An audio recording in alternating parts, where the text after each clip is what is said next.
Is there anyone who would like to challenge me? Yes. Please.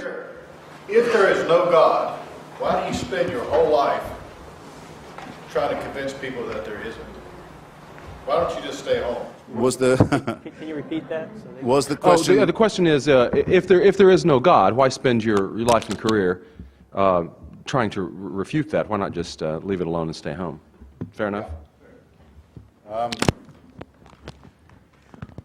Well, it isn't my whole career, for one thing. It's become a major preoccupation of my life, though, in the last 8 or 9 years, especially since September 11th, 2001, to try and help generate an opposition to theocracy and its depredations internationally. That is now probably my main political preoccupation.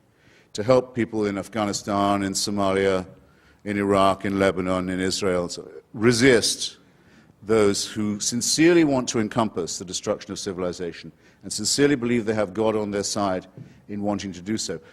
Maybe I will take a few minutes just to say something that I find repulsive about especially monotheistic, messianic religion. With a large part of itself, it quite clearly wants us all to die. It wants this world to come to an end. You can tell the yearning for things to be over whenever you read any of its real texts or listen to any of its real, authentic spokesmen, not the sort of the pathetic apologists who sometimes masquerade for it. Those who talk, there was a famous spokesman for this in Virginia until recently, about the rapture, say that those of us who have chosen rightly will be gathered to the arms of Jesus, leaving all of the rest of you behind. If we're in a car, it's your lookout. That car won't have a driver anymore. If we're a pilot, that's your lookout. That plane will crash. We will be with Jesus, and the rest of you can go straight to hell. The eschatological element that is inseparable from Christianity. If you don't believe that there is to be an apocalypse, there is going to be an end, a separation of the sheep and the goats, a condemnation, a final one, then you're not really a believer. And the contempt for the things of this world shows through all of them. It's well put in an old rhyme from an English exclusive brethren sect. It says that we are the pure and chosen few, and all the rest are damned. There's room enough in hell for you. We don't want heaven crammed. You can tell it when you see the extreme Muslims talk.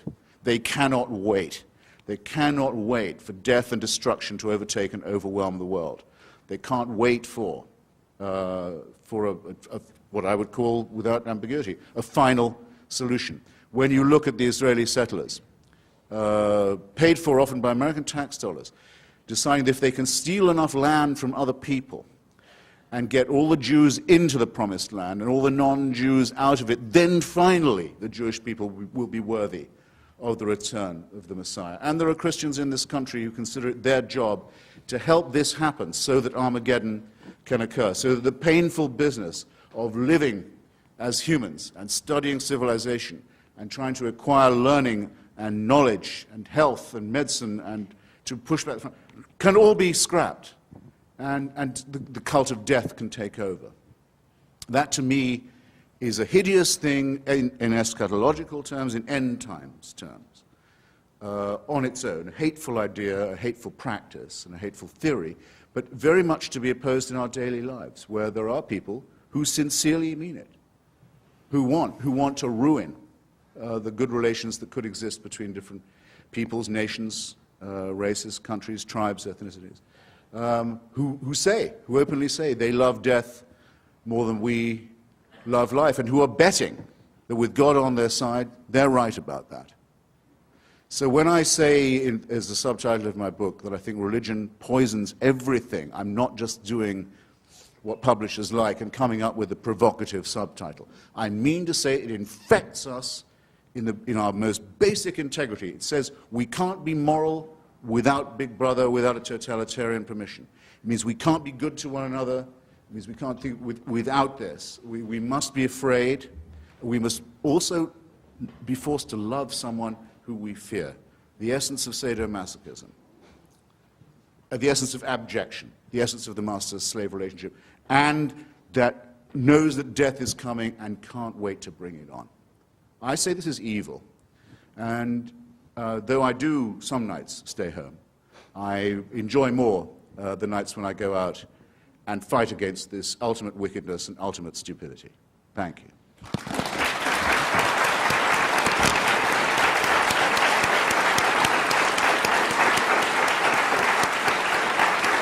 My question is to Christopher is how you can justify wanting to take something away from people from 95 that gives meaning to 95% of the American people and replace it with something that gives meaning to just 5% of the American people. Well, what an incredibly stupid question.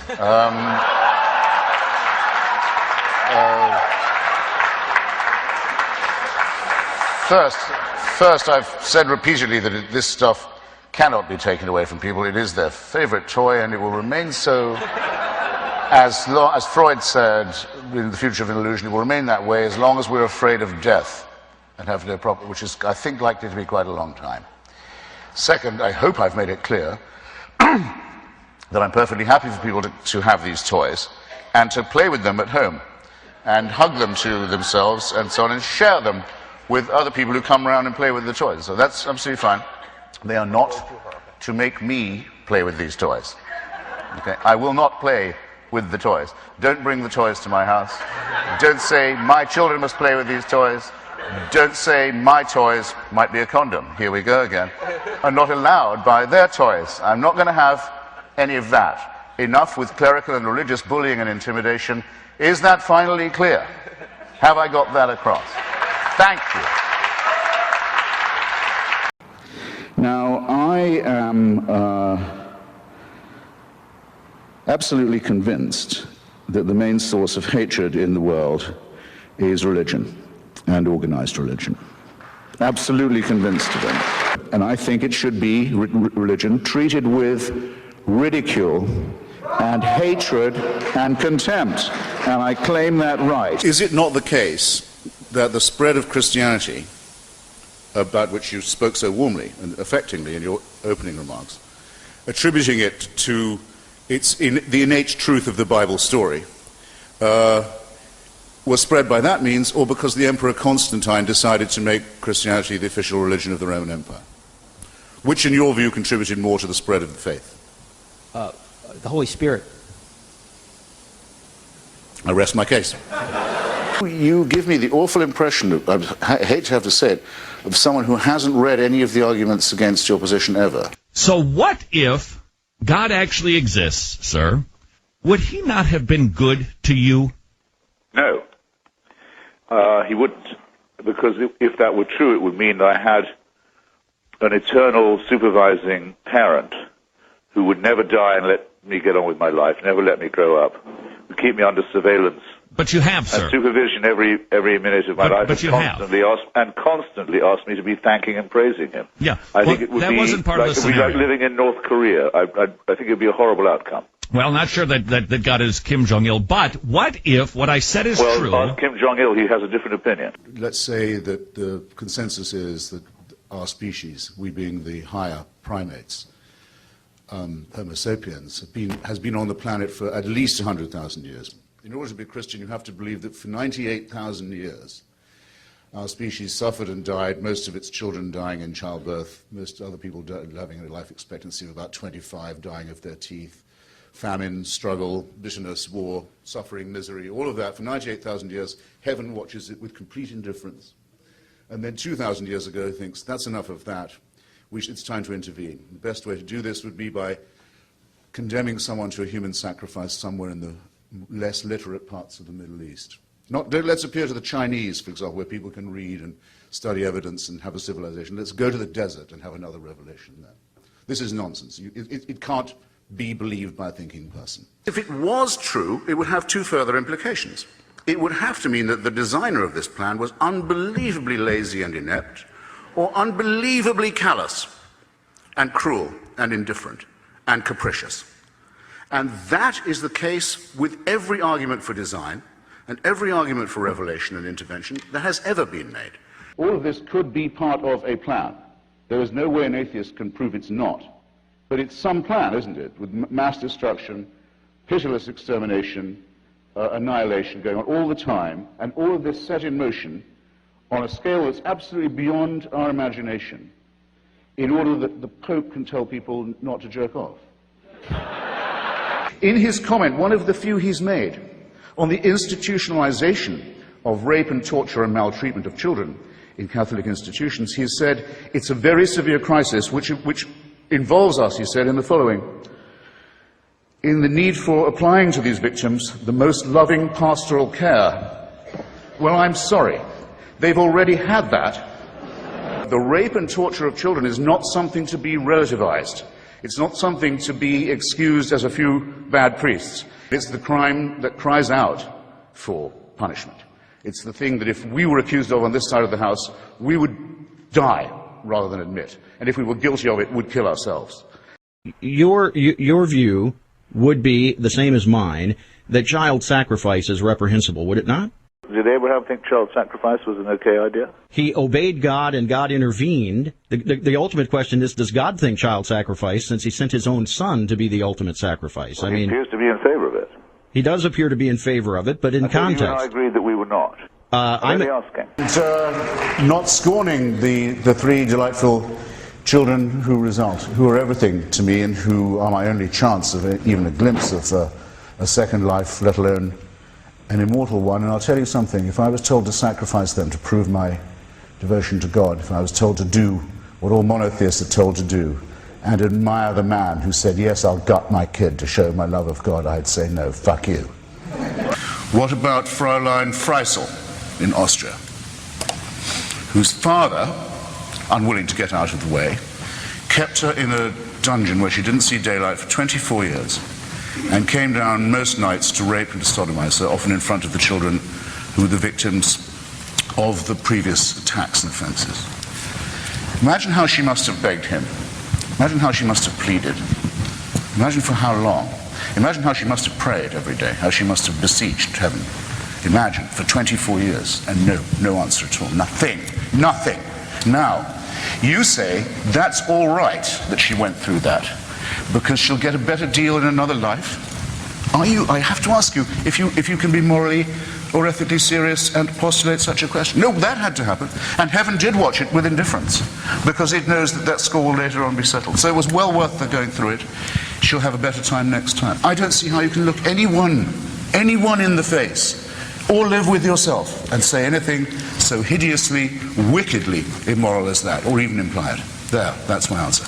Do you believe that God, if he's provided everything for you, has rights on your life? No. Because?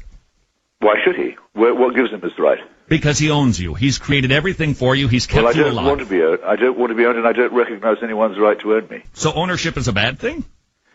Of people, yes. Oh, okay. It's been widely considered. I mean, I know the Bible does call for slavery, as it calls for genocide, but that doesn't make it right. It is a horrible idea that there is somebody who owns us, who makes us, who supervises us, waking and sleeping, who knows our thoughts, who can convict us of thought crime, thought crime, just for what we think, who can judge us while we sleep for things that might occur to us in our dreams, who can create us sick, as apparently we are, and then order us on pain of eternal torture to be well again. To demand this, to wish this to be true, is to wish to live as an abject slave. You've made the worst concession already. You've already said you're a slave.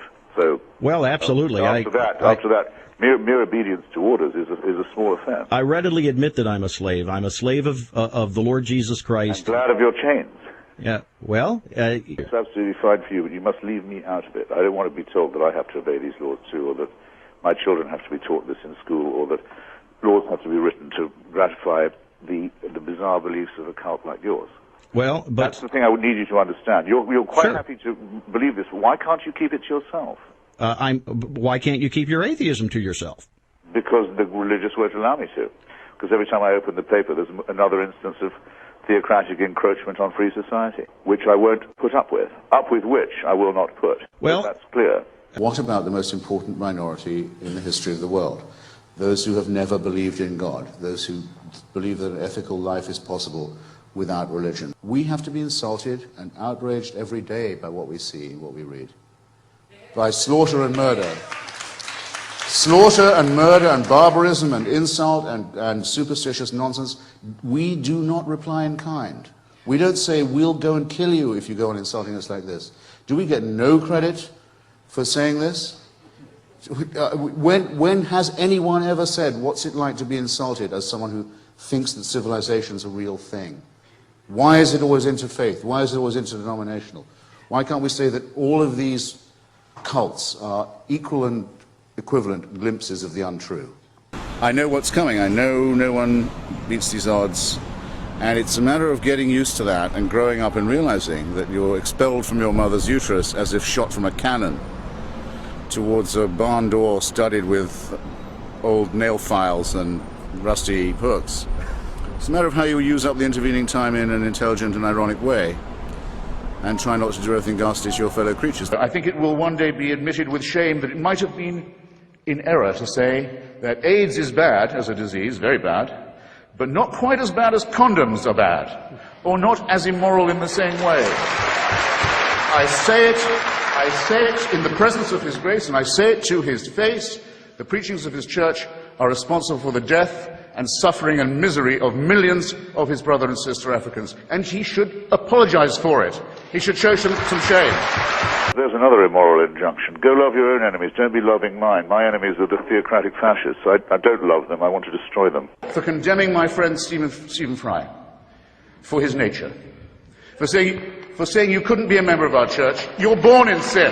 He's not being condemned for what he does. He's being condemned for what he is. You're a child made in the image of God. Oh, no, you're not. You're a faggot. And you can't join your church and you can't go to heaven. This is disgraceful. It's inhuman. It's obscene, and it comes from a clutch of hysterical, sinister virgins who've already betrayed their charge in the children of their own church.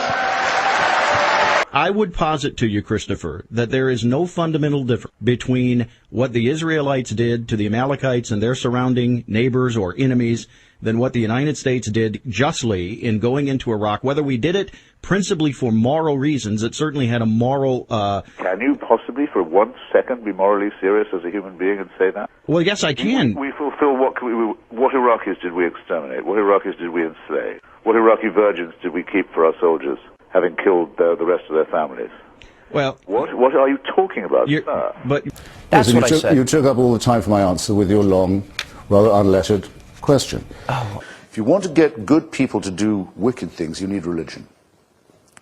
What do I mean by that? I mean to say that who, when they see a newborn baby arriving in their life, if anyone's ever thought, even myself, well, maybe there is something to this. Look at the perfection of this little bundle.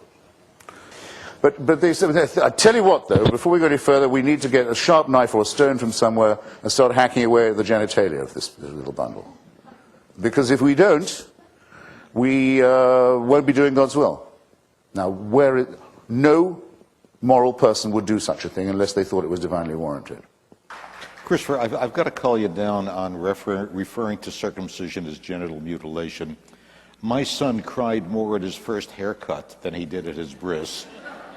And statistically... You weren't doing it right then. Statistically, the only long-term effect that it seems to have on people is it increases their chances of winning a Nobel Prize. I can't find the compulsory mutilation of the genitals of children a subject for humor in that way, or flippancy in that way. What if a Muslim was to say to you just now, my little girl cried more at her first haircut than when I cut off her clitoris? What would you think of me if I was to say such a disgusting thing? That a person as humane as yourself can sit here and think of that as a fit subject for humor shows what I mean. Religion makes morally normal people say and do disgusting and wicked things, and you've just proved my point for me. Well, I want to make it clear in our closing moments here, Christopher. I don't consider you an enemy. I don't consider you But I'm very sorry to hear that. Well, I know, because you want me to be your enemy. Excuse me, you are my enemy. Well, but you're not my enemy. How you can figure that? No, because I don't feel a need to have to silence Christopher Hitchens. Well, you don't have a chance of doing that. I don't mean that at all, but I mean your preachments are evil and they're a direct threat to the survival of civilization. So if you don't consider me an enemy, you don't know an enemy when you see or hear one.